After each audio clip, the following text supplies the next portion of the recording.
Welcome back to my YouTube channel. I've literally been dancing around my house this morning, getting the vibes, getting the energy, and then a bit of Whitney came on, and it was rude not to just listen to it, right?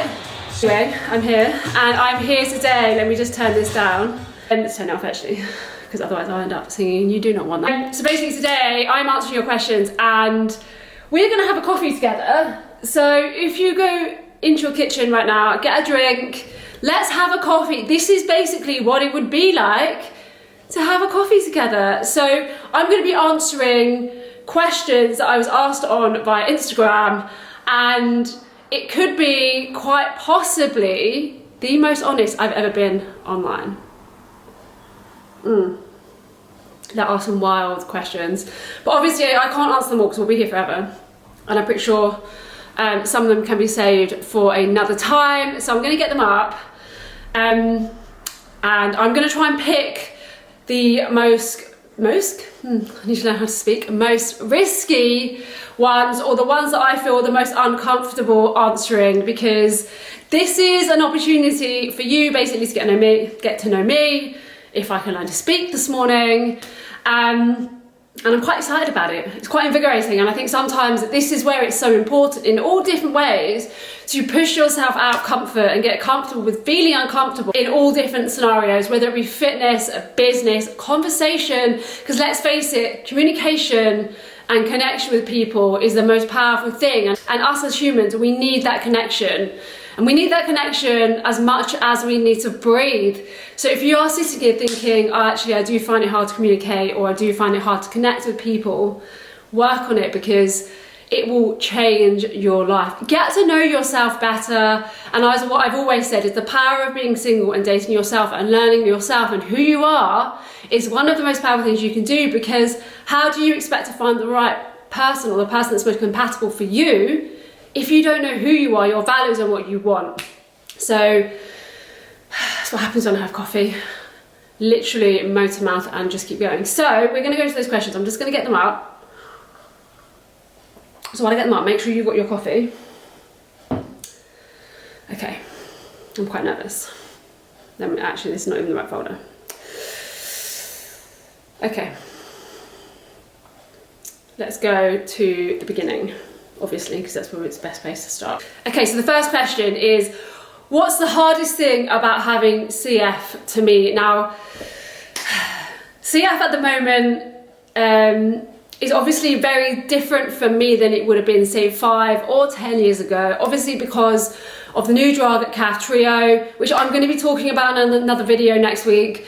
And CF, the hardest part for me, I think, is the acceptance of the adversity, acceptance of, you know, my life is going to be different to a lot of other people. I'm going to have a lot of hurdles that I have to overcome that potentially some people wouldn't understand, which is also absolutely fine, but also things that, you know, I'm going to have to embrace, accept, and enable myself to adapt into my life. And I think I did this from a very young age, and learning to be okay with having CF, okay with what comes with it, and accepting, I suppose, in the most morbid way, death, and it's okay.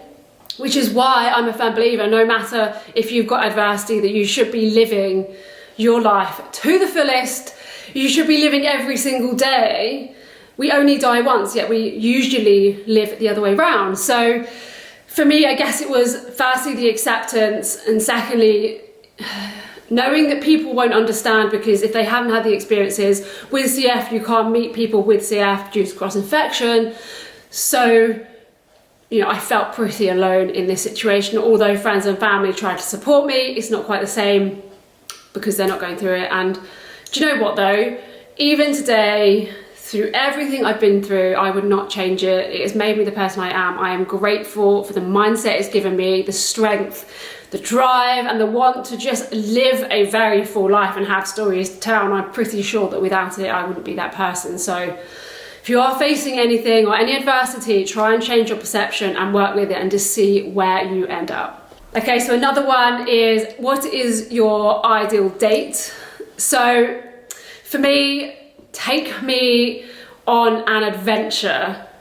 Take me somewhere where it's going to have a bit of an adrenaline rush, and push me and let me leap out of things, off of platforms, because that's what I love to do. Take me up a mountain. I realise that these are things that perhaps aren't as conventional as going out for dinner, but we can go out for dinner anytime and you can have drinks anytime. How about let's see how people are with a sense of excitement and adventure and doing something different, especially given the year that we've had, where we haven't been able to do much. Let's get out to the world of adventure. That is what I miss the most, and so that is what I would take for a date over having a drink or dinner. Although I do love food, but the snacks, I am that girl that brings the snacks. Okay, so the next question is actually something I haven't thought about, so this is obviously going to be said from the top of my head. The question is, what would I do if I had to stop taking Trikafta? I would go back to the way I was, and that's absolutely fine. Trikafta or Kaftrio is an incredible medication that has changed the lives of so many people, including myself, and I finally know what it's like to breathe and breathe unrestricted like a normal person. My body functions. But if I had to go back, I've survived 29 years without it. It would suck, it would be hard, and I would have to dig a bit deeper. But at least I know that this drug is here and it is possible and it's going to benefit so many people, and hopefully my body can tolerate it for a long time. So if I had to go back, it would suck, but it would be okay because I have been without it for so many years, and it would have been a pleasure to be able to experience such a medical advance. And the next question is, obviously, with you in the UK at the moment, we've only just really started being able to go out for dinner outside. And the question is, was I anxious eating out? To be honest, no. I'm very lucky I've been vaccinated. It's outside. I'd only be with people that I know are safe. The restaurants around here have been amazing. I understand that it's going to be hard for some people and it's going to take time to adjust because we've had a year in our houses or a year not doing these things, and even things like, you know, anxiety due to COVID, anxiety due to being sociable. There's all these different things, and if you are feeling anxious, take it slow, take it at your own pace. You can also say no. Through this year, we have grown so much as people in different ways, and if you want to stay being that person, you do what's right for you. Don't feel pressured to go out simply because we can or simply because people are asking. Do what you feel is comfortable and do what's right for you. I was fine, but I do completely understand that some people aren't as content and confident, but it takes time, and hopefully, you know, the more we get back to what we see as normal, obviously things are going to be brand new, which is exciting. Change is exciting, and change actually happens every day under our noses without us even realising it. So embrace it, it can be an amazing thing. And I think this newfound change is going to, you know, help us appreciate things, help us, you know, make time for people perhaps we haven't seen or ourselves, and there's going to be so many values and lessons that we have learned that we want to hold on to. And for me personally, I want to keep having time for myself. I was incredibly busy before this lockdown in a way that I don't know how I sustained for so many years. My life has transformed in so many ways, and having the flexibility and freedom that I have within my job is going to stay, and it's amazing, and it's something that I've wanted to do for years actually, but COVID, due to lockdown, made that happen for me. Okay, so the next question I have kind of answered already. It says, how healthy do I honestly feel? I feel incredible. We all have days when we don't feel as energetic. I get it, it's life. But if you think about the way I felt a year ago, I feel phenomenal in so many ways. I have so much more energy. I don't need enough sleep. My training has improved massively in so many ways. And I think as well, like, feeling can be such a mindset. We all wake up having those days where we're like, oh, I feel rubbish or I feel tired, but in my head I'm like, right, that's okay, we can feel like that, but what are we going to do about it? You know, we obviously have things and hurdles that come into our lives that we have to adjust and adapt to, but closing doors allows doors of opportunity to open up. And so for me, I feel super healthy. I really do focus on looking after myself, and I know what works for my body, and I took time to understand what works. And so if you haven't done that, I truly recommend that you do. Okay, so next question is, what positive advice would you share to someone with a 1-year-old with CF? There is so much I would say, but I'm pretty sure you don't want to be listening to me banging on forever about it. But you being born with CF today is 1,000 times different to the way I was born with CF, because medical advances, there's so much more information out there, there's so much more hope, and with the new medication being allowed to have with younger kids, it means that those guys hopefully will never have to go through what my generation and the ones older had to go through. There is so much hope, and live life normally, push yourself, enjoy life. Fitness has saved my life. So, you know, it's scary and it's heartbreaking being a parent having a diagnosis, but the difference being is 29 years ago there wasn't these medical advances, there wasn't this hope, but now, wow, you know, your child could live a very normal life if they are eligible for this medication. They may not need hospital stays, oxygen, you know, extra clinic appointments, all these things, and just because of one drug. And so never give up. Do find something that they are passionate about in fitness if you can, or sport or movement of some capacity, because we still have to fight CF despite these medications, but let's work with them. And I do believe that people with CF will have a life unlimited and be able to do everything that everybody else can. And that is the one thing, one of the reasons that I shared my platform in the first place, to fight for life unlimited. Okay, so interesting question down to motivation and training. So it says, do you ever fall out of love with your training? How do you get motivated? Okay, I've said this before and I'm going to say it again. Never rely on motivation for anything. Motivation comes and goes. Motivation is amazing because when you feel motivated and you're excited, everything is amazing and you have the energy. But 9 times out of 10, it's not going to be there. So you have to rely on discipline. And, you know, if you think about it in relation to training, it's like if you train, you know you'll feel better. If you train, you're not going to regret it. And therefore, motivation normally comes because you were disciplined to go out and do it in the first place. But finding something that you love doing for sport and fitness is also so important for this, because if you hate the training you're doing, it will not be sustainable or consistent, and therefore you won't feel the benefit, which means you're feeling motivated. So, you know, if you are feeling unmotivated, find something you know you love, push yourself to go and do it. You will not regret it, and stick to a schedule you know that fits within your lifestyle, because, you know, we're not a full-time athlete. You know, sport and fitness and healthy lifestyles is part of our life, and that's amazing, and it should be, because it gives you so much from your mind to your body, friends, some people, businesses like me. So, you know, you should be doing that, but never rely on motivation. Become disciplined, push yourself to be more disciplined. The more you are able to, you know, learn to battle your mindset and improve your mindset, the more disciplined you'll be, and therefore the more motivated you will be. It is that simple. Okay, so one of the questions is, please tell me again how you ran 100k. It was extraordinary. It was extraordinary that I even managed to get to the end. 100k is a very long way. So I ran about 3 years ago, Race to the Stones, 100k in under 24 hours. Now, I did a very me thing, which I don't recommend, is I agreed to do the race with the brand. I forgot about the race because I was doing other things, and then the race happened and obviously I finished. I don't recommend doing it that way. I recommend training with a training plan and a coach, of course. But it was a phenomenal experience, and probably to this day one I have learned the most about myself, because in my head I was like, oh, how could it be? It's only 100k. I know I'd never run a marathon at this point, and I'd never run a half marathon. So in my head, obviously it was very naive, but naivety can be very powerful. And you know, you go through a series of emotions where you're excited, you're energetic, you're loving life, to you're wanting to cry, you're wanting to stop, and you know, the devil on your shoulder is telling you to give up. And it's those last emotions that are the most life-changing, and something that if you can find yourself in will change your life forever, because you know, it'll push you to see how much you want to do it, your capabilities, who you are and what you want out of life. So push yourself within what you're doing to see what you can do, because I can guarantee that 95% of you will be able to do so much more than you think you can. And that is the power of doing these kinds of races, because it really does show you that.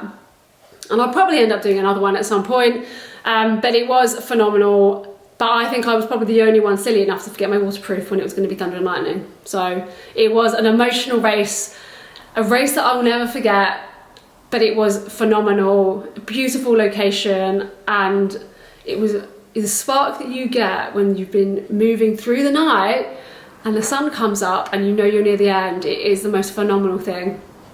And I feel so lucky to have had so many experiences like that, which is why I try and encourage people to go and do things perhaps maybe they wouldn't normally do, or find things that, you know, setting goals that are so big that they scare the hell out of you, because it's powerful stuff. Okay, so I'm going to answer a couple more. First one is, how many hours do I work out per day? So obviously I'm training for big endurance events. Normally it's 2 to 3 hours a day, which is a lot. Maybe 5 days a week, and then on the 6th day it will be only an hour. And then obviously 1 day of complete active rest. So active rest because I'm never just going to sit down, because I've got too much energy and I want to do too many things. So yeah, it'll be a split between bike, run, swim and gym. Basically that is the way it goes.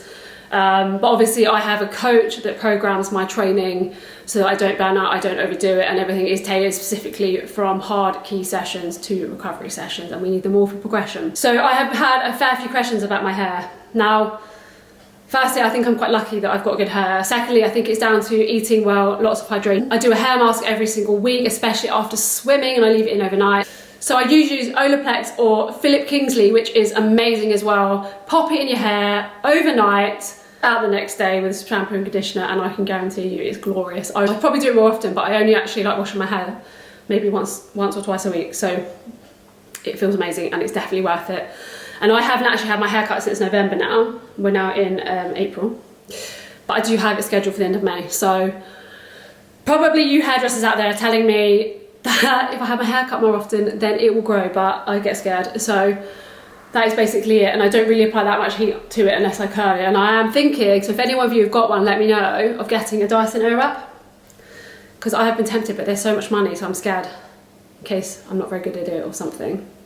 But if you do have one, let me know. If you love it, let me know how hard it is to use and stuff, because I'd be super interested. The next question is, have I ever thought of trying CrossFit? Absolutely, I've done CrossFit a few times. I love it.